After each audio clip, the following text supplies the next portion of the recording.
Hi, I'm Mrs. Patterson, and I'm going to be helping you out with the first violin part to Overture 1812. But before we play through it together, I have a few things that I want you to get a pencil and write in your part. So if you don't have a pencil, pause the video, go get your pencil, come back. You got a pencil? Okay. Please take your pencil and write in the lift bows that should have been written in the part, but the editor didn't do that. The first one is in measure 19. Okay, so look at measure 19, and the way you write a lift bow is just a little comma symbol, and I want you to write that after the half note in measure 19. So kind of at the end of the measure of measure 19, write a comma sign for the lift bow. Same thing in measure 21. Put your lift bow after the half note. Next spot, measure 23. Put your lift bow after the half note. Measure 25, put a lift bow after the half note. Next spot is measure 27. After the half note, put a lift bow. Measure 29, after the half note, put a lift bow. You see the pattern? Measure 31, after the half note, put a lift bow. And finally, in measure 33, after the half note, put a lift bow.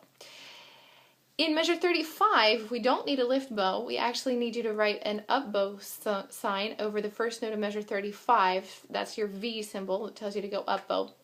We're not going to do a lift bow in measure 35. That's going to be what we call as it comes, where you just turn around and make the bow go the other way. That will be an up bow in measure 35. In measure 46, you probably want to put a lift bow over the rest, although I'm not going to be the conductor on this one. That may be, this decision may be changed later, but if I were you, I would put a lift bow over the rest in measure 46 so that the next note after the rest starts down bow. That's how I would play that, although like I said, that decision might get changed later on. Alright, so talking about lift bows, let's just talk about how to do lift bows really, really well, because we have a lot of them in this song. So what we're doing is we're just playing a down bow and lifting away and placing the bow and getting ready to do it again. Now, when you do a lift bow, I don't want you to just drop the bow on the string like this. That doesn't sound very nice, and it's not necessarily going to be placed at the right time. So we place, pull, lift, place, pull, lift, place, pull. Alright, so we always touch the string before we pull. We don't just drop and hit with the bow. Okay, let's do that together. 1, ready, D. Lift, place, D. Lift, place, D. Lift, place, D. Lift, place, D. Okay, so you can practice that some more if you want to, just to get used to doing the lift bows nicely without hitting the string with the bow. The next thing we need to talk about is low twos. The very first spot that you need low 2 is right away in measure 3. We have some C naturals. Let's talk about how we know it's a C natural. At the beginning of the line of music on each of the lines is what we call the key signature, where they write the sharps. In this song, there's only one sharp in the key signature, and that sharp is written on the top line. That top line is the F line. If there was a note up there, it would be the note F, but they've written the sharp there to tell us that all Fs are sharp. All Fs in this song are sharp. So on the D string, that's why we still have high 2 on the D string. That's an F sharp. But there is not a sharp in the key signature for C. That sharp would have been written on the C space to tell us all Cs are sharp. But we don't have that in this song, so Cs are natural, and the way you play C natural is low 2 on the A string. So it looks like this. Low 2. Okay, I don't have tapes on my instrument, but if I were playing a high 2, it would be spaced out on farther away. That would be C sharp, but that's not what we're playing in the song. We're using low 2. So let's play measure 3 slowly. 1, 2, ready, play.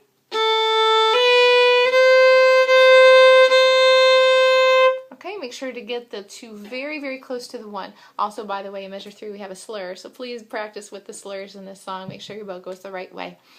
The next spot we have low 2. Actually, it happens again in measure 11 and 12, but it's the same notes that we just played, so we don't necessarily need to practice that again right now. But I want you to look at measure 36. Measure 36, the note is F. We said all Fs are sharp, but there's a natural symbol by that F that tells you to play that particular F as an F natural. That will be a low 2. By the way, that's called an accidental when we put the sharp or the natural sign in the measure like that.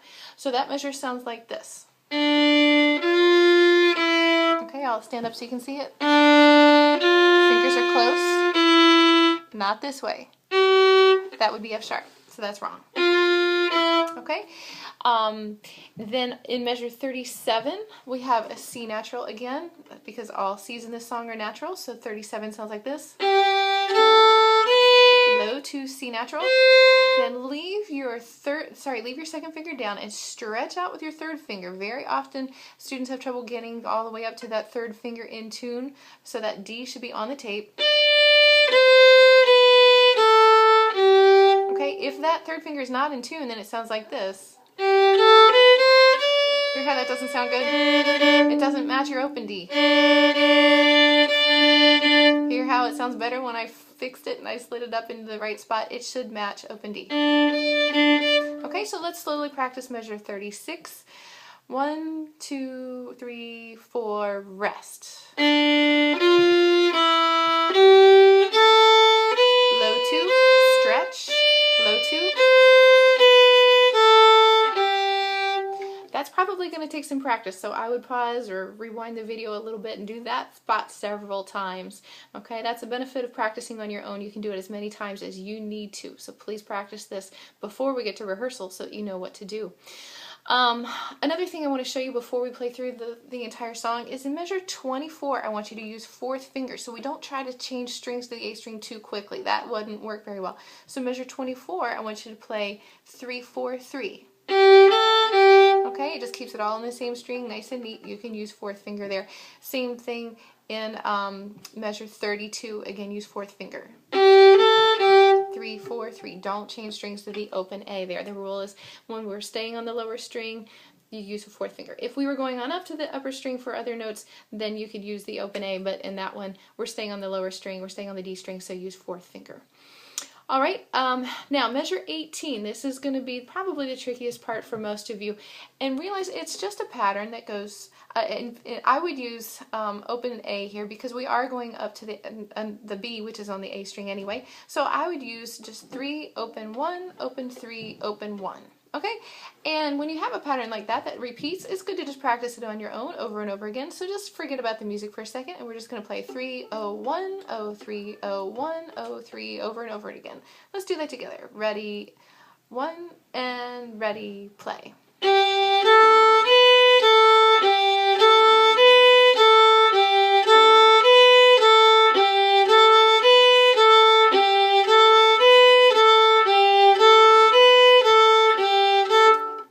You can do that as many times as you need to get really comfortable with that.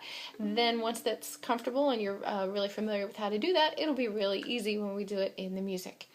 I think we're ready to play now, so let's start at the beginning and we'll play all the way through. 1, 2, ready, play. Low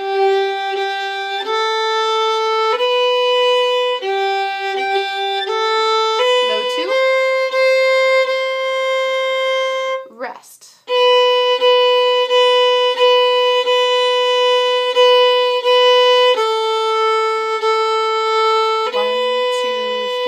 Rest.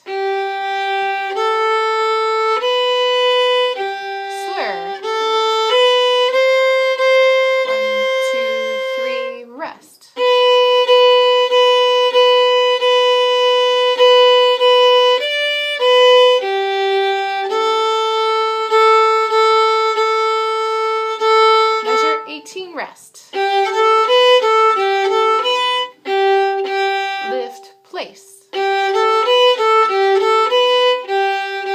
Lift, place. Lift, place. Lift, place.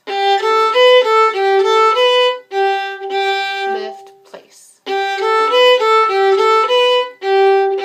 Lift, place. Fourth finger, lift, rest, rest, low 2, stretch, low 2, 2, 3, rest, 1, 2, measure 42.